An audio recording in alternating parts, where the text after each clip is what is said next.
কিরে দোস্ত, তোর মনটা কি আজকে ভালো না? এমনি মনটা ভালো না। আরে মনটা খারাপ হওয়ার একটা কারণ আছে। আমাদের হুজুরে শুক্রবারে মসজিদে আলোচনা করেছিল এতেকাফের ফজিলত সম্পর্কে। এতেকাফে বসলে অনেক সব হবে, এতেকাফের গুরুত্ব ও এতেকাফের ফজিলত কিন্তু কোনো মানুষ রাজি হয়েছে না এতেকাফে বসার জন্য। তোর তোর এটা কোনো ব্যাপার হলো? এটা তো সহজ ব্যাপার। সহজ কিভাবে? একটা মানুষকে তোমরা 3 দিনের জন্য ভাড়া করে নিয়ে আসো, সে এতেকাফ করবে, তার বিনিময়ে তোমরা তাকে টাকা দিয়ে দিবে। তোমাদের এলাকার সবাই বই হয়ে যাবে। তো সহজ না।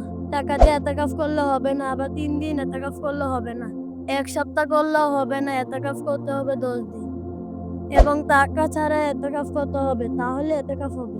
তাহলে আমি দেখলাম আমাদের গ্রামের মসজিদে মানুষকে টাকা দিয়ে এতেকাফ করানো হয় 3 দিনের জন্য, 5 দিনের জন্য, 7 দিনের জন্য। তাহলে কি তাদের এতেকাফ হবে না? তাদের এতেকাফ হবে না।